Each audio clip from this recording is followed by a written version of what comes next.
जय माता दी दोस्तों, welcome to my channel. Friends, आज इस वीडियो में आप देखेंगे तुलसी विवाह कैसे किया जाता है। बिल्कुल आसान तरीके से हम तुलसी विवाह अपने घर में किस प्रकार कर सकते हैं, संपूर्ण विधि आज आप इस वीडियो में देखेंगे। बस छोटी सी एक रिक्वेस्ट है आप लोग से, वीडियो पसंद आएगी तो चैनल को सब्सक्राइब करके और इस वीडियो को लाइक ज़रूर कर दीजिएगा और बेल आइकन प्रेस कर दीजिएगा, जिससे आगे आने वाले समस्त वीडियो की नोटिफिकेशन मिल जाएगी। तो चलिए देखते हैं हम तुलसी विवाह कैसे करेंगे। देखिए, सबसे पहले चौक पूरने के बाद हमने स्थापना कर दिया। स्थापना करने के बाद हमें कलश स्थापना करना होगा।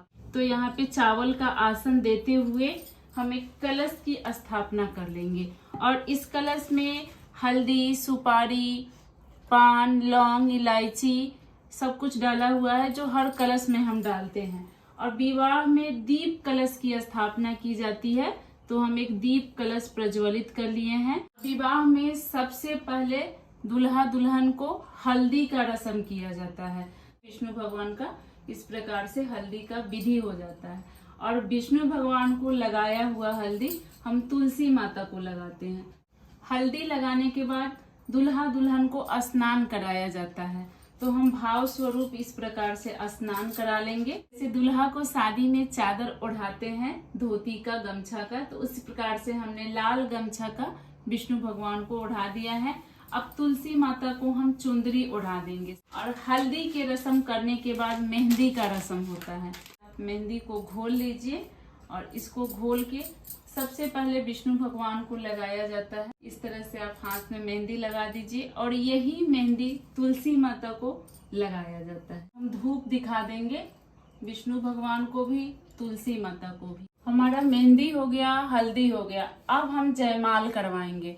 जयमाल का विधि होता है, तो देखिए इस प्रकार हम विष्णु भगवान से माला को छुआकर तुलसी माता को पहना देंगे और ये माला हम तुलसी माता से छुआकर विष्णु भगवान को पहना देंगे। अब जयमाल के बाद दूल्हा दुल्हन का गठबंधन किया जाता है, तो इस तरह से हम कलेवा लेकर और कलेवा को हल्दी से टीक देंगे, अक्षत इसमें लगा देंगे और अब हम दूल्हा दुल्हन का इसी से गठबंधन करेंगे। तो देखिए, हम तुलसी माता को कलेवा बांधकर विष्णु भगवान के फोटो में बांध दिए और ये जो कलेवा बचेगा इसको तोड़ना नहीं, हम यहीं रखेंगे। इसी कलेवा से हम अग्नि फेरा करवाते हैं।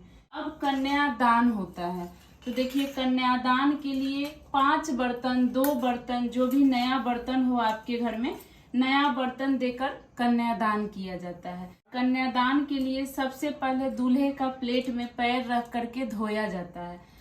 भाव स्वरूप हम विष्णु भगवान का पैर धो देंगे और जो पैर धोने का पानी होता है यही जाके दुल्हन को चढ़ाया जाता है। तो इस तरह से आप तुलसी माता को ये पानी चढ़ा दें। और देखिए, कन्यादान हम नारियल से करवाएंगे, तो इस तरह से आप नारियल ले लीजिए, नारियल के ऊपर कुछ पैसा रख लीजिए और कन्यादान किया जाता है। माना जाता है कि तुलसी माता की कन्यादान करने से बेटी के कन्यादान का फल मिलता है। फ्रेंड्स, यहाँ एक छोटी सी रिक्वेस्ट है आप लोग से, वीडियो पसंद आ रही हो तो चैनल को सब्सक्राइब कर ले और वीडियो को एक लाइक कर दे। हमें बहुत अच्छा लगता है आप लाइक करते हैं। तो तरह हाथ कर ले और विष्णु भगवान से सटा करके हम तुलसी माता में सटाते हैं। इस तरह हम 5 बार करते हैं। ये भाव स्वरूप कन्यादान किया जाता है। कन्यादान के समय ही तुलसी माता के लिए साड़ी दान किया जाता है और इसी समय आप चाहें तो चांदी सोना भी दान कर सकते हैं। विष्णु भगवान के लिए भी हम शर्ट पैंट का कपड़ा, धोती, जो भी हो, इस तरह से हम छुआ कर यहाँ रख देते हैं। देखिए, हमें सिंदूर दान करवाना है, तो सिंदूर दान करवाने के लिए पीला सिंदूर से शादी होता है।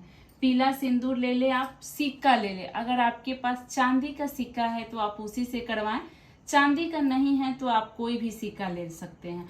और ये सिक्का बहुत बहुमूल्य होता है, जिससे हम तुलसी माता को सिंदूर डलवाते हैं। ये सिक्का आप खर्च मत कीजिएगा, अपने घर में रखे रहिएगा। तो इस तरह से हम सिंदूर थोड़ा सा लेंगे, पीला सिंदूर से करवाइएगा, विवाह पीला सिंदूर से होता है। और इस तरह से विष्णु भगवान को हाथ में छुआते हुए हम इस तरह से तुलसी माता को अर्पण कर देंगे और ऐसे सिंदूर डाला जाता है ऊपर की तरफ। इस तरह से हमें 5 बार करना होता है। उसके बाद इस सिंदूर से लेकर जितना आप तुलसी माता को टीका लगा सके, कहा जाता है कि इनके पत्ते पत्ते को हम टीक कर पीला कर देते हैं। हमें दूल्हा दुल्हन को अग्नि फेरा करवाना होता है। तो इस तरह से हम नारियल में गठबंधन वाला कलेवा बांध देंगे और अग्नि का 7 फेरा लगवाया जाता है शादी में। तो इसी नारियल को लेकर हम 7 बार इस तरह से घुमा देंगे, तो ये हमारा अग्नि फेरा हो जाता है। और आपके घर में कोई तुलसी माता विष्णु भगवान को उठाने वाला है तो आप उठा कर भी अग्नि फेरा करवा सकते हैं। इस तरह से गठबंधन वाला धागा बांध के हमने 7 बार अग्नि फेरा भी करवा दिया है। सिंदूरदान के बाद मंगलसूत्र का रस्म किया जाता है। तो आप चाहें तो नया मंगलसूत्र अगर लिए हैं तो वो भी आप पहना सकती हैं उस समय, नहीं तो जो आपका मंगलसूत्र है उसको गंगा जल से धो दीजिए, उसी मंगलसूत्र का तुलसी माता का विवाह करा दीजिए। तो इस तरह हम विष्णु भगवान के हाथ में सटाकर छुआकर हम तुलसी माता को इस तरह हम मंगलसूत्र पहना देते हैं। जब विवाह की पूरी रस्म हो जाती है उसके बाद भोग अर्पित किया जाता है। देखिए, जब सभी के घर में शादी विवाह होता है तो नैवेद्य बनता है, बहुत सारा पकवान मिठाई भोजन बनता है। तो हमने भी खीर पूरी बना लिया है। उस दिन दूल्हा दुल्हन का मुंह जूठा करवाया जाता है। तो इससे पान के पत्ते या आम के पत्ते से इस तरह से हम खीर लेकर पहले विष्णु भगवान को खिलाएंगे और फिर यही खीर हम तुलसी माता को खिलाते हैं। इसी तरह से जितना भोजन आपका बना है सारे भोजन में से थोड़ा थोड़ा लेकर हम पहले विष्णु भगवान को खिलाएंगे, फिर तुलसी माता को खिलाएंगे। अब विवाह संपन्न होने के बाद हमें आरती जरूर करना चाहिए। कोई भी पूजा पाठ बिना आरती का पूर्ण नहीं होता है। इस तरह से आप विष्णु भगवान तुलसी माता का आरती कर ले। यहाँ हमारा विष्णु भगवान तुलसी माता का विवाह संपन्न हुआ।